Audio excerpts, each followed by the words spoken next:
Thank you guys. Thank you so much. So I am the goose to his maverick. It's a little Top Gun for you, but I know a lot of you are here to hear some great things from Steve. Thank you, Jen and Bill, for setting everything up, doing all this great work to bring some alumni together. I know we've had some good alumni events. I've been here in Colorado for I think 12 or 13 years. I live in Parker, in South Vendors. Yeah, awesome. So really great location for this event. For those who said to drive at 5 o'clock, it was perfect planning.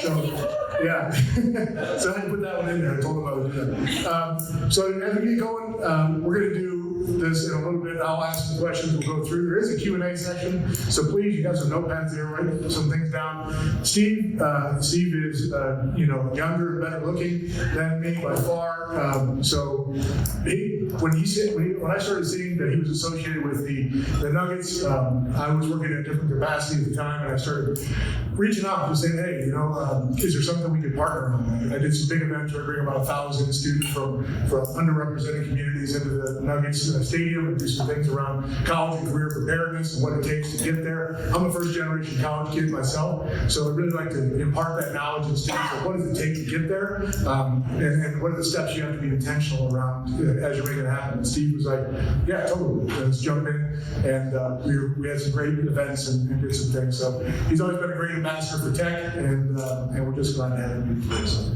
thanks, Steve. I feel like I need to put this in a holder.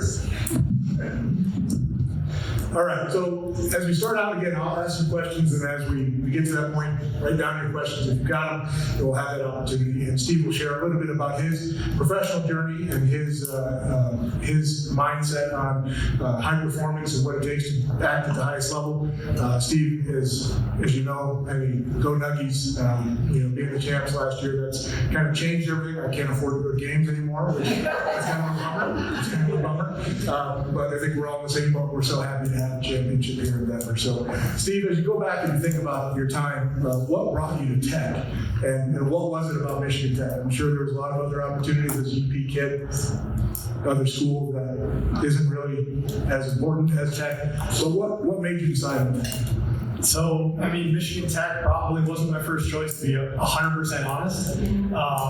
Academics probably wasn't the first thing on my mind. I wanted to play football, and I wanted to be a professional athlete, and I wanted to be Brett Favre, and that's what I kind of was focused on. Being an Upper Peninsula kid, probably didn't think that was going to happen staying in the Upper Peninsula, but like we all know, Michigan Tech kind of finds you.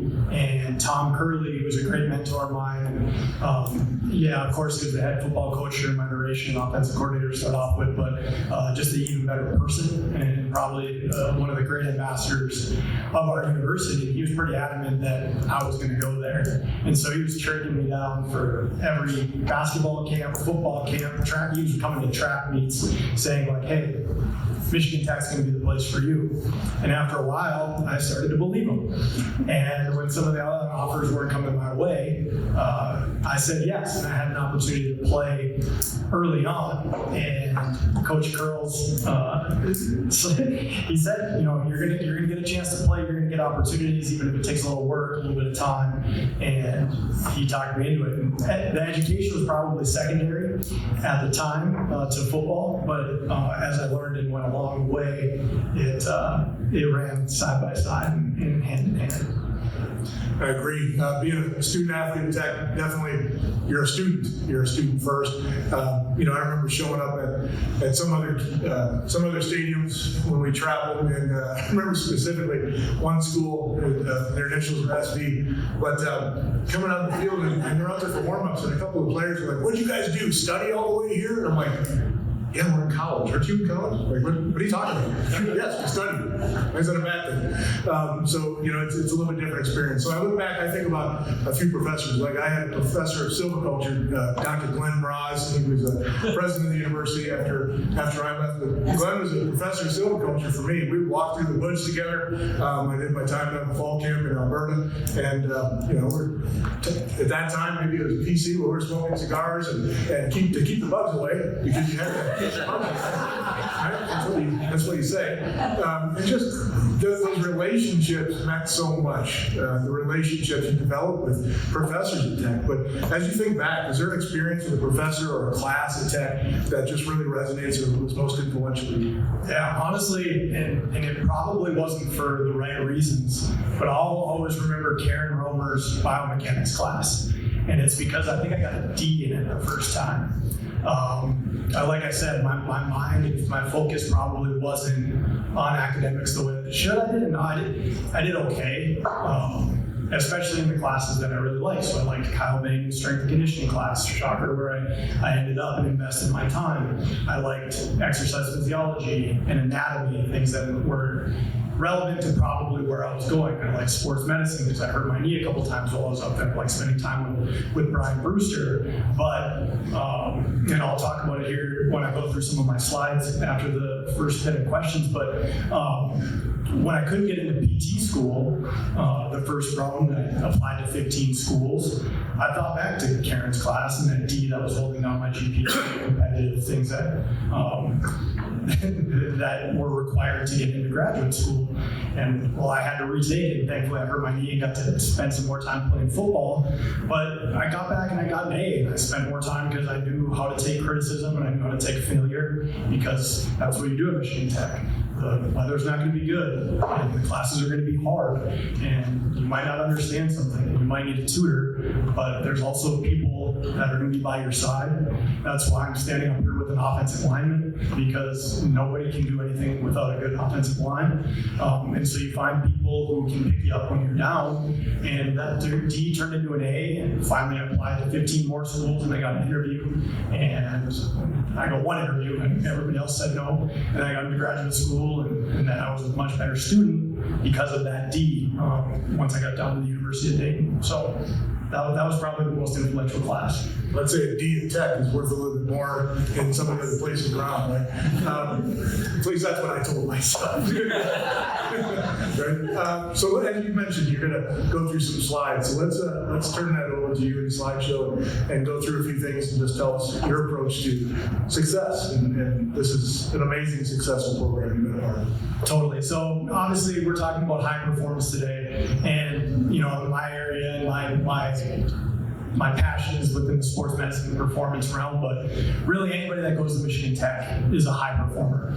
And everybody in their field, and getting a chance to listen to some folks' story and the impact that you're having at a nationwide level and representing the university here in our town, the place that we kind of all found ourselves out here, everybody's a high performer. And there's a lot of messages and lessons from Michigan Tech, not necessarily the class or the curriculum, that influences high performance. And I'm just sprinkling a little bit of shop talk too, because it's fun, and I can, but just like everything else, I kind of want to start with the big fella and people who are a lot better at their jobs than I am. But I think this holds true, and it kind of is very similar to that D I got with Dr. Romer, is that you need to be bad, and then you need to get a little bit better. And then when you're thinking that you're pretty good, then you need to fail, and then you bounce back, and then that's when you really can be successful. And that he said that right at the podium after we won it this year, and you guys can probably go home now, because that's probably better than anything I can say. But that really holds true to a lot of lessons that I learned at Tech. I was trying to find a picture of the wintertime, because that's pretty much when you'd always be at the SEC, but strangely there's no pictures of snow up at Michigan Tech. It's always good marketing. So I couldn't find that, but I kind of had to think back to my first failure really at Michigan Tech, and I talked about Tom Curley saying, hey, you got a chance to play your freshman year. Well, I didn't. I had a red shirt, and I didn't beat out the other guy, and I wasn't good enough. And so, that winter semester was really important for my football career, which I was kind of banking on at the time. So I'd wake up at 7 a.m. and eat breakfast, and you go to class at 8 a.m. and you get all your classes out of the way by noon or 1, so you could eat lunch and walk up the SDC. And mind you, in the winter of 06, it snowed for 100 days straight. We took a tally in West Watts. It might not have been obviously a wicked snowstorm, but it snowed for 100 straight days. And for 100 straight days, we walked up that McKinnis Hill in the snow, because your car's parked way in that lot, and you couldn't get parking tickets at the time, so that was probably a good thing. But you walk up that hill and you go to the turf room and Coach Curley would be waiting for you and he'd tell you all the things that you didn't do right, from your mechanics to reading the defense, and you took that criticism and then you go to the weight room and you develop and you get better. And then you go down to the lunch hall and you do it all over. And sure enough, 100 straight days, sure as the snow, you're walking up that hill and you get it done, and by the time you get better. And now all of a sudden you're getting an opportunity to play, and we had some pretty good teams all the way to my senior year. And then I got hurt and you had a little adversity, and then I couldn't get into PT school. And what do? Well, you think back to all those walks that you had going up to the sunny or snowy SDC Hill, and you work on your craft, just like everybody else in this building was doing. And whether they're navigating the winds between the beam and Kensai, or slipping on the ice somewhere else on campus to go, get your degree. Everybody's working through their own adversity to get a little bit better to get where you're at today. And that's what I did. And no different, there's a couple more windows here, but the buildings are the same, right? I got here in Denver and we won maybe 20, 30 games, and everybody in the building could get a little bit better, from the sports medicine performance department to the coaches to the players. We weren't competitive. And so you show up, you get in at 2 or 3 in the morning from a cross-country flight on a back-to-back, and you see the player in front of you, you provide the best care that you could, and then you're reflective and you seek out mentors, and you get better at your job, and you get better every year. It's just like walking up that McKinnis Hill every day. The buildings just has a couple more windows and a couple more floors. Other thing that you do when you walked up that McKinnis Hill, you probably go right from that turf room down to the weight room. And my favorite thing I know about that weight room, and it probably looks the same as it does with Gordon, aside from the fresh coat of paint that Chuck Klingbeil put on there that he didn't tell Coach Curls about, but it says, if not you, then who? If not now, then when? How do you take advantage of the opportunity that day? Are you going to get better? Are you going to lift the weight? Are you going to try to put 5 more pounds on there? Are you going to take the constructive criticism in the film room? Or are you going to back down from it? Again, at Tech, we've all been there, right? We got a bad grade. We failed a test. We had adversity. Something was wrong. You weren't feeling like going to class that day, but you did it. Same thing in your job, right? We learned that. Weight room's the same. I did bad treatments. I haven't been perfect in my profession. I stuck out mentors of areas that I thought would perceive weakness, or I was told weakness. We get our job reports, right? Sometimes the things that you don't want to hear are the best things for you. Are you going to take advantage of that in the moment? Are you going to volunteer yourself to create a network? Are you going to find yourself a circle of alumni or people that you can rely on? Are you going to cold call somebody who, in a pinch, is going to reach out? Are you going to seize on that opportunity and see where that finds yourself? That sign outside that weight room is true, and it applies to this day on how you take advantage of the opportunity that sets forth every day, however small it is. Are you going to snooze again, or are you going to wake up on time and keep your routine consistent and get the job done even if you don't really want to? The strength of the dog is in the pack. Can't see anybody's face there, right? Obviously, the big fella on the first slide gets a lot of recognition. And I think he'd also be the first one to tell you that without a strong support system, strong teammates and coaches, you can only go so far alone. You can only raise the minors cup, what are we, 10, 11 years in a row now? I had to throw that in there to little brother down the road.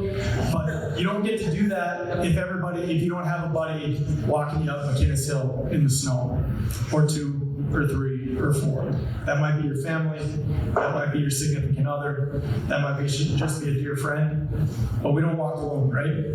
If you want to go fast, you go alone. If you want to go far, you go together.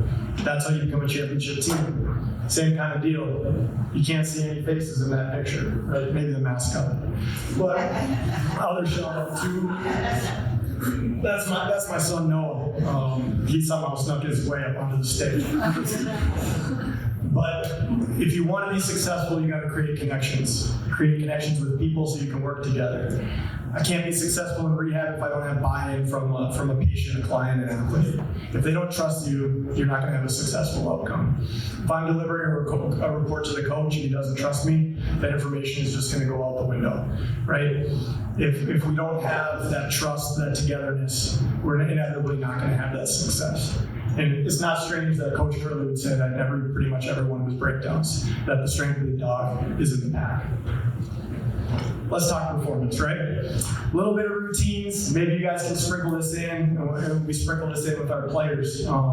Everybody's an athlete in my spectrum. I met my wife in a nursing home, and in my own way, when I was treating the people in the nursing home, they were running combine testing. So She's young though. She did not like you there.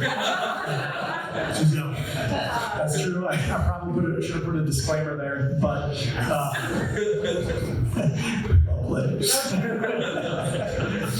but everything's to scale, right? And we all are high performers. And if we sprinkle in a little bit of this in all of our daily lives, I feel like you can perform just a little bit better, right? We can provide just a little bit more better service. We can work on our craft just a little bit more.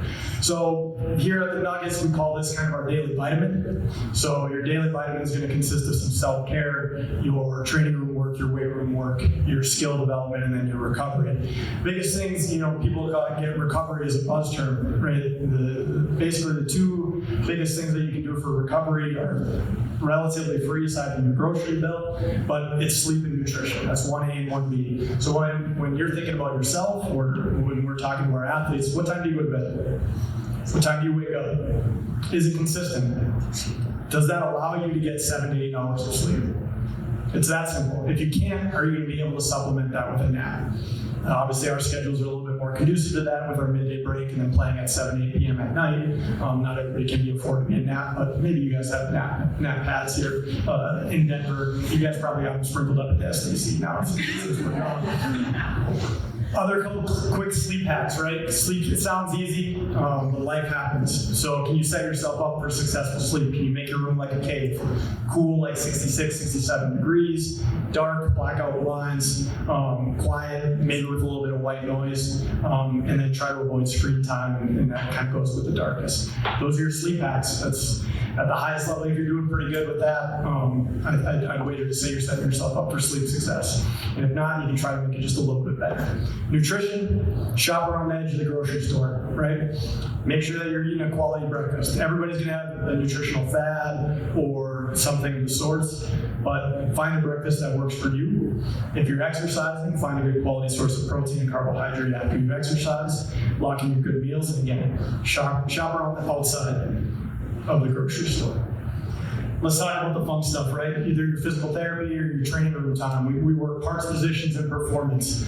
Everybody might have little aches and pains. If you have a skilled provider, obviously reach out to them. But if you sprained your ankle before, or a little bit of a bad back, or have some knee history, you're gonna find some little drills that work for you. Maybe a little hands-on care to knock down some of your pain, a couple drills to manage your local strength and your movement patterns, and then you carry on. Then you get to the meat and potatoes. The meat and potatoes are your exercise. I figured we'd have some engineers in the room, so I phrased it a little bit different. But when you're thinking about exercise, you're gonna hardwire it a couple different ways, right? You wanna work on your engine, your electric, your hardware, and your capacity. If we're looking at living for a long time, you're probably going to want to focus on some aerobic activity.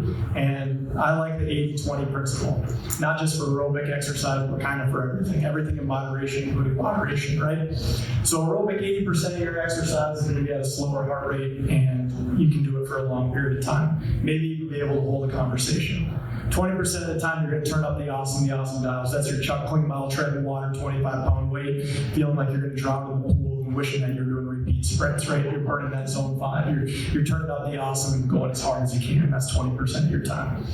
Your electrics, your neuromuscular, so working on your power output. So again, this is scalar. If you're worried about getting across the street, you might want to just work on walking fast. If you want to get to that loose ball, you might do some chase sprints. If you want to work on your jump performance, you got to rev that neuromuscular engine, jump as high as you can a couple times within your training schedule. Your hardware, that's your structure, your tendons, your muscles, your ligaments. You're going to do that through heavy, slow resistance training. You can chat GPT and exercise prescription. That's probably pretty solid for heavy, slow resistance training or time under tension. But that's how you're going to build your soft tissue capacity between your tendons, your muscles, and your ligaments. Heavy, slow, eccentric work is going to get you where you need to be in terms of your structure. And if you're doing all those things, you're going to have a pretty solid capacity. And what's really going to drive up your capacity is going to be your skill development. Now, with our guys, their skill development is spending time on the court. With everybody in this room, it's going to be your respective jobs. Are you taking time to work on your your craft. That might be in a leadership position. Are you taking time to work on your leadership qualities? Are you taking time to work on your programming or your engineering skills? Myself, am I taking time to keep up on the latest scientific evidence? Am I working on what are the most efficacious interventions for a knee sprain or an ankle sprain, and what are the objective return to play measures? If we're not spending time to work on our craft, we're going to fall behind. We're not going to be progressive. We're not going to be Michigan Tech alums. So we got to spend a lot of time on our skill development. Not necessarily playing basketball, but in our craft, we've got to spend time getting better and not be complacent with where we're at. All of that's fine and dandy, but we got to recover. Recovery, again, is a big buzzword, but your sleep and nutrition are those are your bell winners, right? If you don't have those locked in, we don't want to talk about pneumatic compression. We don't want to talk about electrocuting yourselves. We don't want to talk about hot saunas or polar plunges. Those are all great, especially when you meet a nice old gentleman from Lake Linden in the sauna, and he'll tell you his life story 2 or 3 times in the SDC. And honestly, and that's probably the best part, because again, we go back to connections, right? Oh, I fast forwarded the slide. We'll come back to that because we can. But when we talk about our mental health and our connections, right? It's what this is all about. I'm very, very grateful to be here and to dive even deeper into this talk. And I wouldn't be able to do it without mentors, without great people who are passionate about our university, without everybody in all of the alums that are here listening to me babble on a little bit. I wouldn't be able to do it without my wife, who sacrifices a crazy amount of time. She's watching our kids right now. Of course, she'd love to be here, but it just didn't work out. She supports me, and she's done that every step of the way since the nursing home. And that's really special during the crazy, seriously, it's really special during the crazy times. And then to be able to celebrate with the trophy, or to show my mom and dad, or to get that text from Coach Curley every year. So in the back right corner, that was my center, Anthony Santi, and we'll tell some stories about him afterwards. But every year after we beat Northern, Coach Curley will text me, and he said that in his Hall of Fame induction. And I'll tear up again after talking about my wife and talking about Coach Curls and my mom and my dad, because those are the people that pushed me and brought me to Tech and got me through it, and got me through the University of Dayton, and got me through all those crazy failures to maybe achieve a little bit of high performance. Last one I got to show up Noah, and obviously I have a little bit of a passion for sports, but my dad, who always got sports in my hand, he was a coach and an educator at Michigan Tech, and or excuse me, not at Michigan Tech, but at Kingsford High School, with sport racing. And he took a picture of me, just like that, with Noah, and I got to do that. This is from the NBA playoffs, so it's really special, just like this moment is. And I think it's really important after you go through your routine that we talked about, and we'll get back to the routine in a second, but after you go through your routine and your hard work and everything that you do in your lives, to take a break, to have a glass of wine, to call your mom and dad or whoever's special to you and say thank you, and to really appreciate all the hard work that you've done, because it is enjoyable and it is worth it, and that's why you're a high performer. Maybe we'll come back to the Q&A on the routine, but with that being said, I think that's high performance, and we'll go from there. Awesome. A little bit of applause.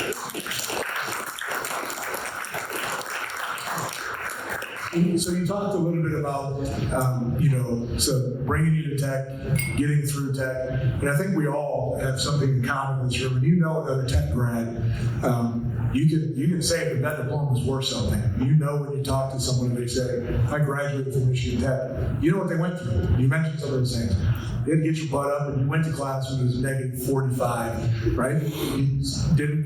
It was making tough choices, sitting in very competitive, very difficult classes. I don't know if they still do this. I remember when I was my freshman year, they would play Another One Bites the Dust on the first chemistry exam day, right? You guys remember that?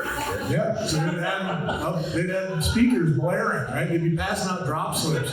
Like, you should drop out. This is like, it was no, this is tough.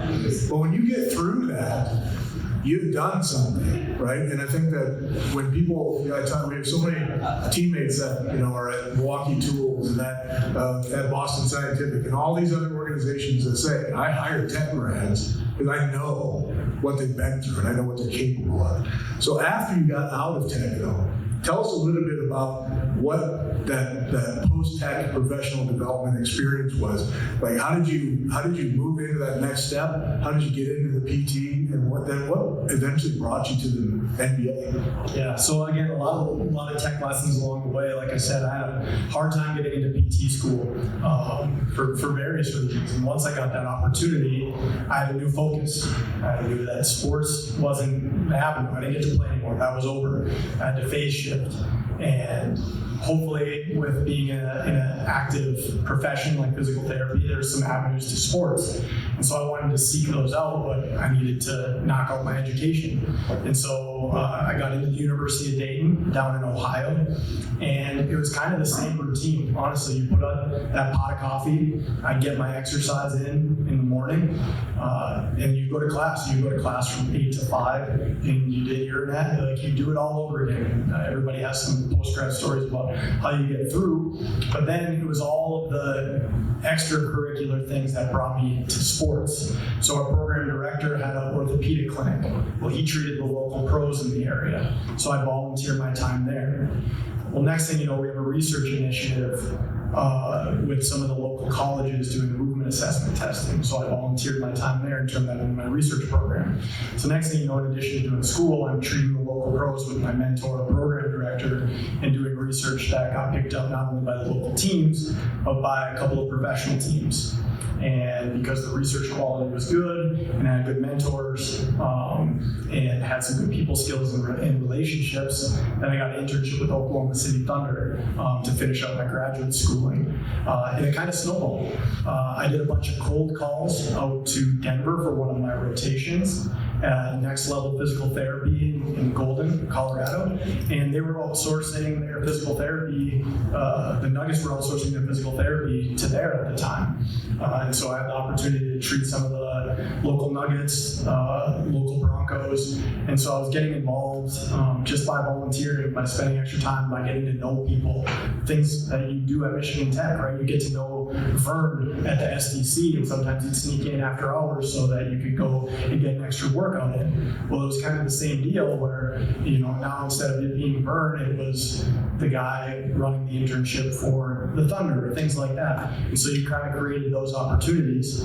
And because I made those cold calls up to Denver, I got the opportunity to interview for the position after school. And so those kind of like networking connections that I learned how to do at Tech really brought me out here. Awesome. So what was your minor or your major when you were taking about? Well, I was there for a while. So I hurt my knee, so I redshirted, and then those little bits of adversity, but I hurt my knee. And I was in originally a pre-med biology bachelor's candidate.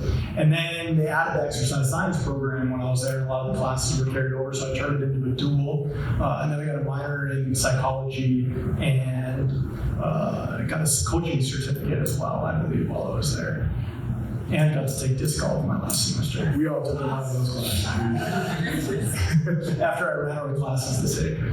But yeah, I mean, those classes were formative from the strength conditioning foundation. I obviously enjoyed it. I enjoyed Chase Emnott and Chuck Klingbeil and Kyle Bang in the weight room, and they were informative. And the way it is at Tech, they're also not only your strength coaches, but they're teaching a lot of those classes. So it was living proof and doing the exercises and getting coached by them, and then going through the physiology and the textbooks, and really putting the textbooks into practice. And so it was a lot of learn by action. So when I got to PT school at in Dayton, the exercise and the nuance actually really became a skill set and a resume setter, because I already had my strength conditioning certification, and gave me a leg up on maybe some of the other candidates who were interviewing for the Oklahoma City Thunder position or for the Nuggets position, because I was dual credential. I have a strong background in strength conditioning, and even now to this day, I'm very thankful for that, because it helps me integrate departments and work as a shared performance unit. Because when we look at our performance unit,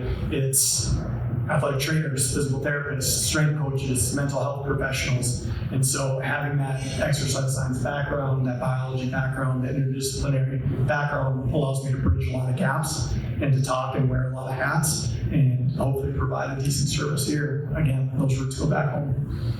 So besides the obvious of them being 7 feet tall, so what's different about the NBA players that you're working with now compared to some of the other patients that you worked with in physical therapy that you know, as you were doing your work and volunteering? What's different about these guys? See, I love that question because there really isn't. You already noted it. It's genetics, right? They have an athletic gene. They have genes for a physical capacity. But the human body is the human body. A tendon has a relatively similar tendon capacity as does a ligament and as does muscles. Now, they might be genetically predisposed to heal a little bit faster, to make those tissues maybe slightly bigger than you or I. Maybe not Gordon, you can push us around pretty good. I got a feeling.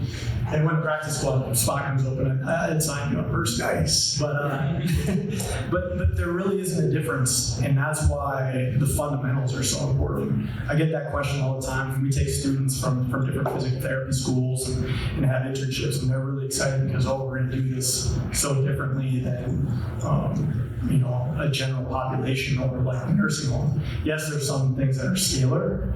The human body is still the human body. So if you can treat Grandma Jones's ankle sprain and she gets better, and you can do that to the best of your ability at the current best practice and modern evidence, well, you're going to be just fine with our athletes. But a lot of people want to skip that over.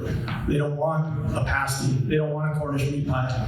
But that flank steak gives you good protein, and the potatoes give you a lot of good carbohydrates. The crust might have a little bit too much saturated fat, but you're going to be doing pretty good in that 80-20 principle.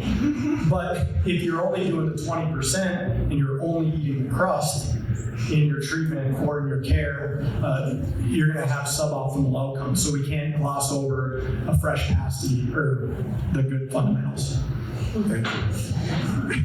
So I want to give you guys an opportunity to ask Steve any questions that you might have, or just some general things. I mean, this is your time. I said I watched the Nugs on TV and used to go to games when I said I can afford things. But do you have any questions for Steve about his experience or any of the life he gets to live, traveling with these guys and doing the work that he does as an alumni? Don't be shy. I'll give you the microphone. When did you start with the Nuggets? I started in the 2014 season. Yeah. So I'm going on my 10th year, I think, plus or minus. Awesome. Have you noticed a change in the players in 10 years? I think it's some of the generational stuff that we all experience, not good or bad or otherwise. It's just the players are younger. They're coming in being 18, not 18, but like 19, 20 years old, and they're developmental projects. So I wasn't lying when I said the first question that we ask is, what time do you wake up and what time do you go to bed? Did you eat breakfast? Well, you say that about hockey players. They're much better developed when they're coming up as 18 and 19-year-olds. So you see the same for basketball players. They're more physically fit and more in tune with what they should do as a pro now than they were 10 years ago, when they would wait until August before they start getting in shape or whatever. Yeah, I think everybody realizes the importance of taking care of your body. And I think what you see is how developed they are, probably from a skill perspective. Again, that's not necessarily my area of expertise.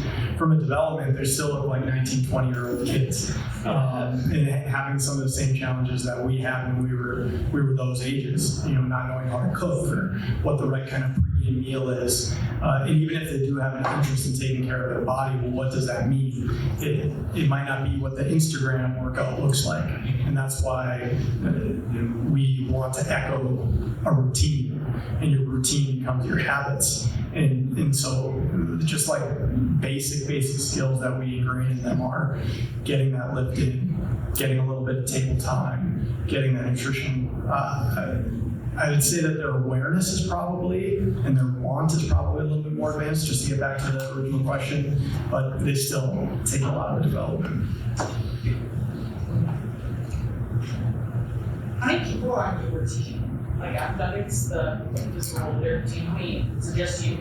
Yeah, so we have 2 physical therapists, 2 athletic trainers, 3 strength coaches, massage therapist, a team psychologist, and more of the immediate staff, a nutritionist, I'm going to feel bad and I'm going to start leaving people out. But then we have a staff of physicians, so primary care, sports medicine, obviously orthopedics, orthopedic specialists, so mainly general orthopedic specialists, and then ankle and foot, and knee and shoulder, all the good stuff, head, shoulders, knees, and toes. And then the branches off that, so cardiologists, cardiology, sleep physicians if we need it, dental. I'm going through the list and I'm on the spot, so I apologize for those who I've left out, but the extended medical providers go on, and that's the fun part, making sure that everybody has the relevant information that they need, every athlete has a plan, that we're organized, that we're all swimming in the same direction, because it's easy to get siloed and isolated in your own profession. I think that's the best, and that can help deter from their skill development and take away from time on the court, which is ultimately what they need to develop and go and perform and do their craft. So we have to ensure that they're getting the appropriate dose of each one of those things. Steve, you're a vice president now, but what positions were you before as you climbed the ladder? I know you've had a few. Yeah, so I came in as a staff therapist, and it was part of that where you need to get good. So my goal at the time was, how many players can I treat, and how many players can I treat well, and I wanted them to have the trust in me that they'd want to come to me for their care. And of course, we had a lot of great providers on staff, and they did a great job with them as well. And so, but my role was to treat athletes at the time when I first came in, and provide a hand in the weight room when it was appropriate as well, and kind of wear a couple different hats. But I was a big time treating clinician. And then as the years went by, I was fortunate enough to take on some leadership positions where that escalated to the point now where my job is to make sure that all of our departments are integrated and we're working together in all of those disciplines that we just talked about are swimming in the right direction.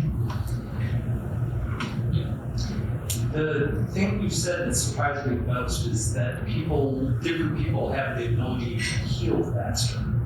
So I never even thought about that before, but someone who is a good athlete but is injury prone and doesn't recover, and someone who can recover faster, how big a thing is that really? I mean, how big a difference is there between people who heal fast versus not? Yeah, I mean, that's where the art and the science is, right? Because the human body is well defined. There's still physiology. So if you and I get a cut, it's going to bleed and be inflamed for 48 to 72 hours, and then it's going to start to, at various points, start to coagulate and start to proliferate and regenerate new tissue, and then it's going to build stronger bonds, and there's going to be collagen and different types of tissues, and then it's going to start to remodel, and after 21 days, it's going to have a decent callus, and then over the next 6 weeks, it's probably going to remodel some more and build up some better tensile strength, and that's pretty common to the human condition. Now within that, between your genetics and what you're capable of, your nutrition, your sleep, the right amount of auxiliary mechanical loading or exercise, that can speed or slow up things if you're overdoing it, or if you're picking at a scab and that scab doesn't turn into the right type of tissue and that scars over, you can overdo it, and that's kind of the interesting part, the nuance, and everybody's different. And so it's kind of a microscopic difference to some degree. It might be a couple days, or it might be a week's difference between a big hamstring strain between one guy and the other, because the human body still has its constraints. So that's where you just learn your athletes. Some of them are a little bit more fast twitch. And so even the micro muscle damage that they have between competition, it might take a perimeter player who's explosive, and their task demands of guarding somebody are much more explosive than, say, somebody down on the block taking a lot of punishment and contact, and they're not changing direction or reaching as high speeds. Their soft tissue damage might take a day or two extra to actually rejuvenate and heal versus the other individual. And that's based again on their muscle fiber type and genetics and response and all that fun stuff. And so, because I know Steve, and because I'm at games and I'm watching him. I focus, I find myself watching him and see what he's doing with players, and it's interesting. But I'll like text him during the game. He's like, geez, Mosher again, right? But I'll text him, and sometimes I'll send a picture of the back of his head from the stands. He's like, oh, he's here. But so we had fun with that. But I learned things like, I'm seeing these guys all sitting on towels on the bench. Like, what are they all sitting on towels for? And he's like, well, because they're tall, and I put stress on their knees. So when they're 7 feet tall, sitting in a regular chair, their knees are up, and it's stressing their hips and knees. So I do that to make them like, I would have never thought of that. But that's so cool to learn, So as you're thinking about those things, I'm like, what was your biggest, or what's your, like, some of the most interesting things that you just feel like people don't know about these guys and working with them and doing the work you do? I think it's the routine again, and how, like, a lot of people think you just show up for the game and you play when you go home. And that doesn't consider the optional morning or team session that we'll start our day with a staff meeting generally around 8:30, start servicing the players from like 9 to 10:30. There might be a team session, like game film or skill work, preparation, and all that wraps up around 12 or so. And then we'll do some reports and send those out around 12:30. So you get a break from maybe 1 to 3:30, and you're heading back in and navigating some of that fun Denver traffic. And then you're back to it with the younger group at 4 and doing a modified version of what you did in the morning and working on a lot of the parts and pieces and patterns and exercise and skill work leading into the game. So each athlete feels ready to go, and they all go through that. And then they play their game that everybody gets to see, and that's stressful and competitive. And they might not start winding down until 11:30, 12, 1, 2, 3 in the morning, just because you just performed at the biggest stage in the world. Or you might be heading onto a plane flying to the next city immediately after that game. You're landing 2 time zones away at 3 or 4 in the morning, and you have to play the next day. And so you have a modified version of that schedule, and you have to withstand that over 6 months. And once you're into the season or the marathon, you have a game day or an off day. And those each have their own respective routines, but you're doing that constantly. And so your 80-20 kind of pattern pops in again, where 20% of the time you're turned up, you're in competition, you're under the bright lights, but then that 80% of the time, what are you doing? Can you find a way to get a consistent sleep time? It's hard when you're landing in a new city and in a new bed, and you just played, and you probably had some caffeine before the game to maybe boost your performance a little bit and wind down. On top of meals and personal stressors, everybody's a human being too, and you're going through all the things that we all go through. Stressors, family, your car broke down, whatever it may be, you have to navigate all of that on top of the schedule that I just said, and then do it again the next day, and then do it again the next day. And then after a while, after not having a weekend, after 6 months, that can burn up your stress. And so being able to detach from these guys and have a mental day, decompress, is super important, but you never really see that in the 2 hours of game time. Awesome. It was debrief time at the end, but we're getting close on time, and I want to pull it together. I've already talked about a little bit of, I'm indebted to Michigan Tech. I know many of you in this room would feel the same. I've been able to achieve the things in my career because of the difficult things that I did at Michigan Tech, because of the relationships, because of the opportunity that I got from coaches and from teammates and from professors that cared and wanted you to do well and would push you really to do difficult things and support you. But just want to hear from you. What does your education at Michigan Tech mean to you? What role did that play in getting you where you are? Yeah, and I mean, we all went through it, and I don't even just think of it as an education. It's easy to say that because I got a dual degree, and that allowed me to get into graduate school, but it's really the experience. It's being able to reflect on that uphill walk however many times. It's learning to take criticism or bad grades and how to take that as an opportunity and to rise above that university. Like, we've all got it. We get job applications, and if you see a tech grad, you know what they've been through, and that involves a certain type of character. And you're proud, we're all proud that we all went through it. You went through multiple tech winters where you didn't see a drop of sunlight. And so when I'm in between the walls and we don't have windows down in my spot, well, I've been there before. We're just in the turf room, and I'm very thankful for that. Or when I know that I need to dive into a research paper, well, that's what you do. You study. You go to study table and you get better, and you make sure that you stay eligible or you have enough to get into graduate school. And you're proud of the hard things that you did. You're proud of the people who walked with you to do those hard things. You're very proud of the community. And that's what I always remember, and that's what I get chills about even in this moment of my Michigan Tech experience. Awesome. I think that's our time. Yeah. Jen, Bill, anything you want to do to close? Or? Yeah, go ahead. No, I was only going to say that's the end of programming, but of course we welcome everyone to stay and network a little bit after. Important news, the bar is open until 9, so you're welcome to stay until then. But a big round of applause for Steve and Jordan.